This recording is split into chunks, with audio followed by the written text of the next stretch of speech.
देखिए, माघ का महीना आरंभ हो चुका है और आज हम बात करेंगे माघ महीने की महिमा के बारे में। सबसे पहले जानते हैं कि ये महीना महत्वपूर्ण क्यों है और इसकी महिमा क्या है। देखिए, माघ का महीना पहले माध का महीना था और ये माघ का महीना बाद में माघ हो गया।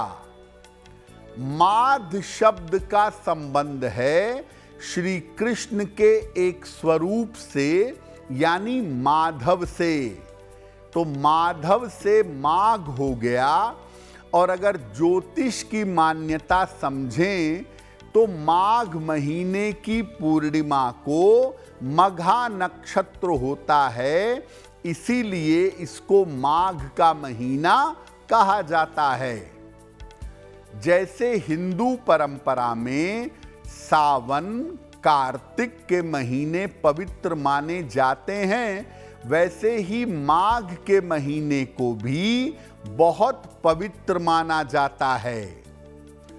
इस महीने में ढेर सारे धार्मिक पर्व आते हैं और प्रकृति धीरे धीरे अनुकूल होने लगती है। इसी महीने में संगम पर कल्पवास भी किया जाता है। विशेष रूप से प्रयागराज में कल्पवास का पालन करते हैं, जिससे व्यक्ति शरीर और आत्मा से नवीन हो जाता है, नया हो जाता है। इस बार माघ का महीना 4 जनवरी से 1 फरवरी तक रहेगा और बड़ा पवित्र महीना है। इस महीने में लोग साधना उपासना करते हैं, तपस्या करते हैं, ताकि उनका जीवन, उनका मन, उनका शरीर पवित्र हो सके। देखिए, हिंदू पंचांग के जो महीने होते हैं उनको आयुर्वेद की दृष्टिकोण से देखा जाता है और हर महीने के खान पान के और जीवन जीने के तरीके अलग होते हैं। माघ के महीने में खान पान और जीवनचर्या में क्या बदलाव करना चाहिए? गर्म पानी को धीरे धीरे छोड़कर, एकदम से नहीं, धीरे धीरे कम करके सामान्य जल से स्नान करना चाहिए। सुबह देर तक सोना और स्नान न करना माघ के महीने में अच्छा नहीं होता। यानी अब सुबह जल्दी उठना है और रोज स्नान करना है। कोशिश करिए कि माघ के महीने से भारी भोजन छोड़कर हल्के भोजन की तरफ चलिए। अब अपना भोजन थोड़ा हल्का रखिए।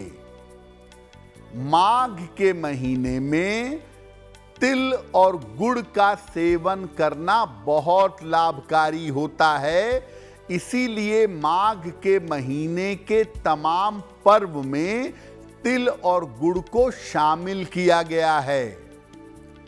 अगर माघ के महीने में आप केवल एक समय भोजन करें, भोजन में सात्विकता रखें, तो अच्छा स्वास्थ्य मिलेगा, आरोग्य मिलेगा और एकाग्रता की प्राप्ति होगी। यानी माघ के महीने से अब आपको अपने जीवनचर्या में, अपने रूटीन में बदलाव करना है और अगर आप बदलाव करेंगे तो आपके लिए लाभकारी होगा। आपको पहले बताया कि माघ महीने में बहुत सारे महत्वपूर्ण पर्व और बहुत सारे महत्वपूर्ण त्योहार आते हैं। उनका क्या महत्व है? पहला पर्व है संकष्टी चतुर्थी का। माघ कृष्ण चतुर्थी को मनाया जाता है और इस दिन भगवान गणेश की पूजा की जाती है। इस पर्व को मनाने से, इस व्रत को करने से संतान की प्राप्ति होती है और संतान की चिंताएं दूर होती हैं। दूसरा पर्व आता है षट तिला एकादशी। इसमें तिल का 6 प्रकार से विशेष प्रयोग करते हैं। षट का मतलब 6, तिला का मतलब तिल। तिल का 6 प्रकार से विशेष प्रयोग किया जाता है, जिससे स्वास्थ्य और समृद्धि की प्राप्ति होती है। अगला पर्व है मौनी अमावस्या। माघ कृष्ण अमावस्या को मौनी अमावस्या कहा जाता है। इसमें मौन रह करके पाप नाश की और आत्मा की शुद्धि की साधना की जाती है। मौनी अमावस्या पर विशेष स्नान और विशेष दान भी किया जाता है और मौन रह करके साधना की जाती है।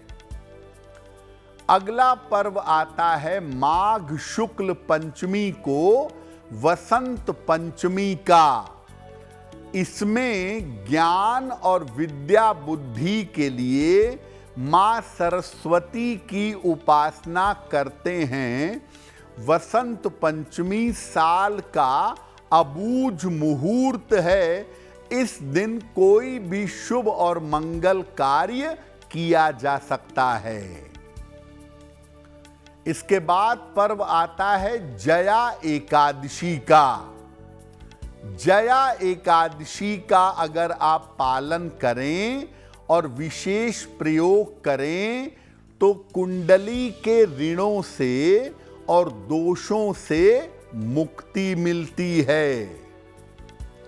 और अंतिम पर्व आता है माघ के महीने में माघ शुक्ल पूर्णिमा का। इसको माघी पूर्णिमा भी कहते हैं। इस दिन भगवान शिव और भगवान विष्णु दोनों की संयुक्त कृपा प्राप्त होती है। तो माघ के महीने के तमाम पर्व हैं, तमाम त्योहार हैं, जिनका पालन करने से आप जीवन में स्वस्थ और समृद्ध होंगे। और अगर माघ महीने में कल्पवास का पालन करते हैं तो मन और आत्मा दोनों नवीन हो जाएंगे। देखिए, माघ के महीने में आप अपनी आत्मा को, अपने मन को नया और बेहतर बना सकते हैं। माघ के महीने में सुख, शांति और समृद्धि कैसे पाएंगे? पूरे माघ में भगवान कृष्ण की पूजा करिएगा।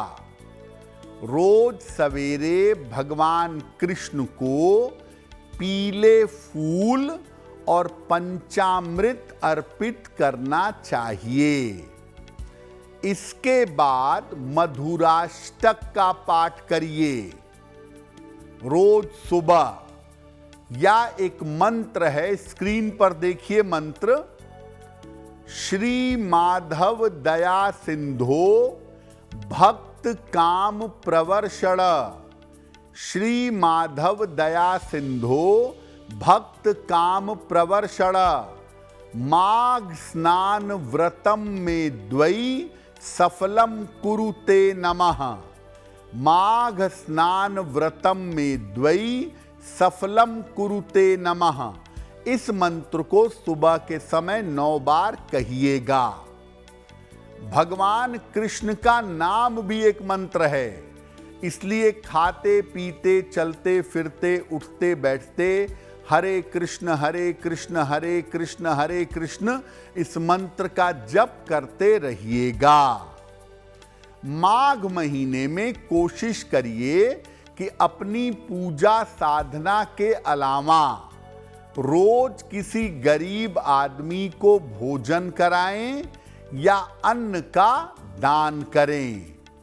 और आप खुद अगर साधना से लाभ लेना चाहते हैं तो सुबह पूजा करिए, दिन भर भगवान का नाम जप करिए, सूर्यास्त के पहले एक समय भोजन करिए, पूरा सात्विक भोजन, प्याज लहसुन तक का प्रयोग इसमें नहीं किया जाएगा। अगर आप मुझसे जुड़ करके अपनी समस्याओं का समाधान चाहते हैं और चाहते हैं कि आपकी समस्याओं को ज्योतिष के माध्यम से सुलझाया जाए तो आप हमसे संपर्क कर सकते हैं, जुड़ सकते हैं एस्ट्रो तक पर।